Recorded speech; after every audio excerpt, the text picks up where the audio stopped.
Airbus এমন এক company যার পরিচিতি মূলত যাত্রীবাহী এরোপ্লেন নিয়ে, কিন্তু কোম্পানিটির বিস্তার রয়েছে ডিফেন্স, স্পেস, সাইবার সিকিউরিটি পর্যন্ত প্রায় সবকিছুতেই। প্রায় 12 বিলিয়নের বেশি যাত্রীকে আকাশপথে নিরাপদ সেবা প্রদানকারী কোম্পানিটির যাত্রীবাহী বিমানগুলো এ পর্যন্ত পাড়ি দিয়েছে প্রায় 215 বিলিয়ন কিলোমিটারেরও বেশি পথ। আমাদের আজকের ভিডিওতে আমরা জানবো কিভাবে বিশ্বসেরা লিডিং এয়ারক্রাফট ম্যানুফ্যাকচারিং কোম্পানিতে পরিণত হয়েছিল এয়ারবাস।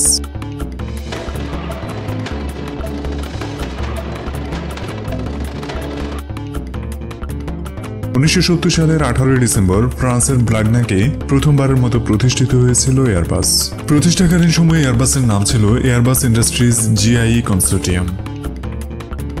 এয়ারবাস 1970 সালে প্রতিষ্ঠিত হলেও উৎপাদনে যেতে পেরেছিল 1972 সালে। 1972-এর সেই অগ্রযাত্রার পর থেকে এয়ারবাসকে সত্যিকার অর্থে আর পেছনে ফিরে তাকাতে হয়নি। ইউরোপিয়ান মাল্টিন্যাশনাল এরোস্পেস কর্পোরেশন হিসেবে এয়ারবাস ছড়িয়ে আছে ফ্রান্স, জার্মানি, স্পেন, ইউনাইটেড কিংডমের মতো দেশগুলোতে। ইউরোপের বাইরে এয়ারবাসের প্রোডাকশন ফ্যাসিলিটিস রয়েছে আমেরিকা, কানাডা এবং চায়নাতে। এয়ারবাসের সবচেয়ে বড় ফাইনাল অ্যাসেম্বলি প্রোডাকশন ফ্যাসিলিটিসটি রয়েছে ফ্রান্সের টুলুজ সিটিতে, আর দ্বিতীয় বৃহত্তম প্রোডাকশন ফ্যাসিলিটিসটি হচ্ছে জার্মানির হামবার্গে। এয়ারবাসের তৈরি এ ধরনের লং রেঞ্জের এক একটি এয়ারক্রাফট সরাসরি 16,700 কিলোমিটার দীর্ঘ পথ পাড়ি দিতে সক্ষম। যদিও বর্তমানে এর চেয়ে বেশি পথ পাড়ি দিতে পারে এমন এয়ারক্রাফটও রয়েছে, যেটি হচ্ছে বোয়িং 377। আর সর্বশেষ এয়ারবাসই তৈরি করে যাচ্ছে পৃথিবীর ইতিহাসে সবচেয়ে বড় যাত্রীবাহী বিমান এয়ারবাস A380। এয়ারবাস A380-র সবচেয়ে বড় কাস্টমার ছিল দুবাই ভিত্তিক এমিরেটস এয়ারলাইন্স। যাত্রীবাহী এসব এয়ারক্রাফটের পাশাপাশি এয়ারবাসের বেশ কিছু কার্গো প্লেন প্রোডাকশনও রয়েছে, যার মধ্যে অন্যতম হচ্ছে A330-200F। প্রায় সরাসরি 25 লক্ষ পার্টসের ব্যবহার হয় এক একটি এয়ারক্রাফটে। একটি বিমানের জন্য এত বিশাল সংখ্যক পার্টসগুলো একটি প্রোডাকশন ফ্যাসিলিটিসে উৎপাদন করা সম্ভব নয়, তাই ভিন্ন ভিন্ন প্রোডাকশন হাউসে এগুলোকে উৎপাদন করা হয়।